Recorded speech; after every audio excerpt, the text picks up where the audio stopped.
ಸರಾಗ ಬಗ್ಗೆ ಹರಿತಕ್ಕಂಥ 2 ಯೋಜನೆಗಳಿದೆ. ಇವು ಇವತ್ತು ಅನುಷ್ಠಾನಕ್ಕೆ ಬಂದು ಸುಮಾರು ವರ್ಷ ಆಯಿತು.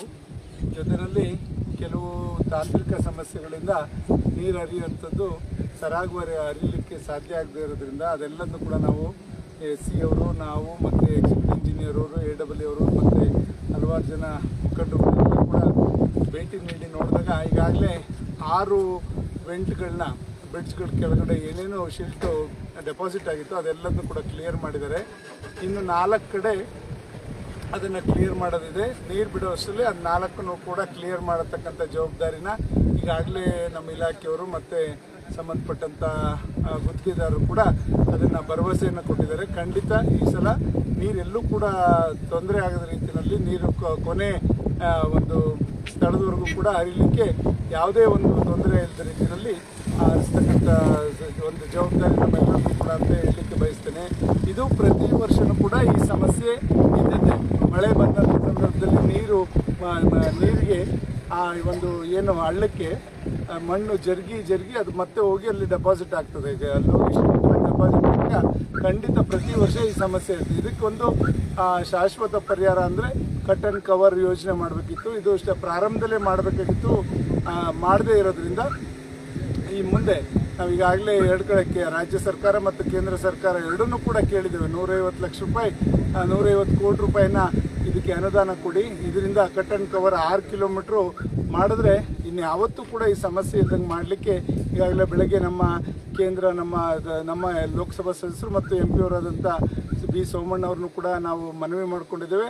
ಅವರು ಒಂದು ಒಳ್ಳೆ DPR ಮುಖಾಂತರ ತನ್ನಿ ನೋಡೋಣ ಯಾವುದರಲ್ಲಿ ನಾವು ಕೇಂದ್ರದಿಂದ ಇದಕ್ಕೆ ಕೊಡ್ಬೋದು ಅಂತಕ್ಕಂಥದ್ದು ಕೂಡ ಅವರು ಹೇಳಿದ್ದಾರೆ. ಜೊತೆಯಲ್ಲಿ ನಾವು ವೀಕ್ಷಣೆದರು ಕೂಡ ಒಂದು ವರದಿಯನ್ನು ನಮ್ಮ ರಾಜ್ಯ ಸರ್ಕಾರಕ್ಕೂ ಕೂಡ ನೀಡಿ, ರಾಜ್ಯ ಸರ್ಕಾರಕ್ಕೆ ಈಗಾಗಲೇ ಹಿಂದೆನೇ ಕೂಡ ಜಿಲ್ಲಾವಾರ ಅವ್ರು ಕೇಳಿದಂಥ ಸಂದರ್ಭದಲ್ಲಿ ನಾವು ಅದನ್ನು ಒದಗಿಸ್ಕೊಟ್ಟಿದ್ದೇವೆ. ಮತ್ತೊಮ್ಮೆ ಅವರಿಗೆ ಕೊಟ್ಟು ಅವರಲ್ಲಿ ಯಾವ್ದಾರು ಅನುದಾನ ಇದ್ದರೆ ಅದನ್ನು ಹಾಕಿಸ್ಕೊಂಡು ಮುಂದಿನ ವರ್ಷ ಈ ಸಮಸ್ಯೆ ಬರದ ರೀತಿಯಲ್ಲಿ ನೋಡಿಕೊಳ್ಳಿಕ್ಕೆ ಶಾಶ್ವತವಾದ ಪರಿಹಾರ ಹುಡುಕಲಿಕ್ಕೆ ನಾವು ಪ್ರಯತ್ನವನ್ನು ಮಾಡ್ತಾ ಇದ್ದೇವೆ.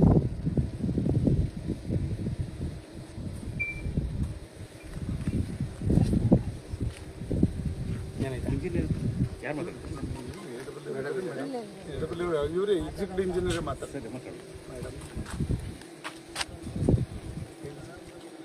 ಇದು ಚಿಕ್ಕನಾಯಕನಹಳ್ಳಿ ಕುಡಿಯ ನೀರಿನ ಯೋಜನೆ 2011ನೇ ಇಸ್ವಿನಲ್ಲಿ ಪ್ರಾರಂಭವಾಗಿತ್ತು.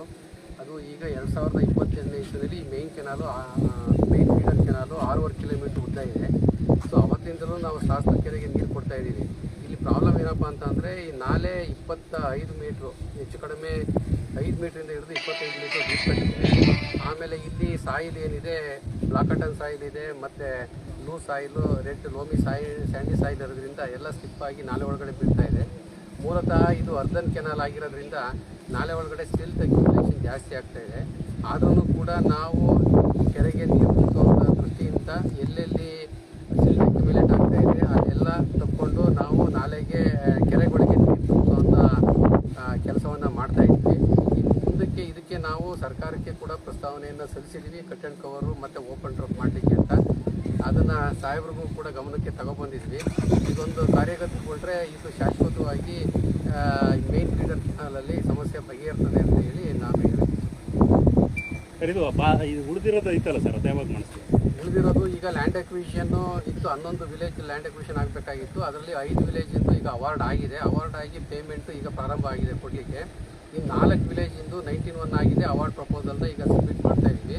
ಸೊ ಈಗ ಪೇಮೆಂಟ್ ಆಗ್ತಿದ್ದಂಗೆ ನಮಗೆ ಏನಿದೆ ಲ್ಯಾಂಡ್ ಎಲ್ಲೆಲ್ಲಿ ಬಿಟ್ಕೊಟ್ಟಿಲ್ಲ ಅಲ್ಲಿ ಬಿಟ್ಕೊಡೋದಕ್ಕೆ ನಾವು ಈಗ ಪ್ರಿಫರೆನ್ಸ್ ಕೊಟ್ಕೊಂಡಿದ್ದೀವಿ. ಅಲ್ಲಿ ಆ ರೈತರುಗಳಿಗೆ ನಾವೀಗ ಪರಿಹಾರವನ್ನು ನೀಡ್ತಾ ಇದ್ದೀವಿ. ಈ ಪರಿಹಾರ ಕೊಡ್ತಿದ್ದಂಗೆ ಅಲ್ಲೂ ಕೂಡ ಸಮಸ್ಯೆ ಕೆಲಸವನ್ನು ಪ್ರಾರಂಭಿಸಿ ಮುಂದಿನ 2026 ಜೂನ್ ಜುಲೈ ಅಷ್ಟೊತ್ತಿಗೆ ನೀರು ಹರಿಸುವಂಥ ಪ್ರಯತ್ನವನ್ನು ಇವತ್ತು 11 ಜನ ರೈತರಿಗೆ ಇವತ್ತು ಅವ್ರಿಗೆ ಇದನ್ನು ಅವಾರ್ಡನ್ನು ಕೊಡೋದು ಮಾಡ್ತಾ ಇದ್ದೀವಿ. ಯಾವುದು ಹಣವನ್ನು ಅವರ ಅಕೌಂಟ್ಗೆ ಹಾಕುವಂಥ ಕೆಲಸ ಇವತ್ತು 4 ಗಂಟೆಗೆ 11 ಜನದ್ದು ಕೂಡ ಎಲ್ಲ ರೆಕಾರ್ಡ್ಸು ರೆಡಿ ಇದೆ, ದುಡ್ಡು ಕೂಡ ರೆಡಿ ಇದೆ. ಅದನ್ನು ಇವತ್ತು ಹಾಕ್ತೇವೆ. ಈಗ ಒಂದು ರವೀಶ್ ಅಂತ ಒಬ್ಬರು ರೈತರ ಮನೆಗೂ ಕೂಡ ಈಗ ಹೋಗ್ತಾ ಇದ್ದೀವಿ. ಅವ್ರ ಮನವಿ ಬೇಗ ಕೆಲಸ ಈ ಸಲನೇ ನೀರು ಬರೋಕ್ಕೆ ವ್ಯವಸ್ಥೆ ಮಾಡ್ಬೋದು. ಅದಕ್ಕೆ ಅವ್ರ ಮನವಿ ಮಾಡೋಕ್ಕೆ ಈಗ ಅವ್ರ ಮನೆಗೂ ಕೂಡ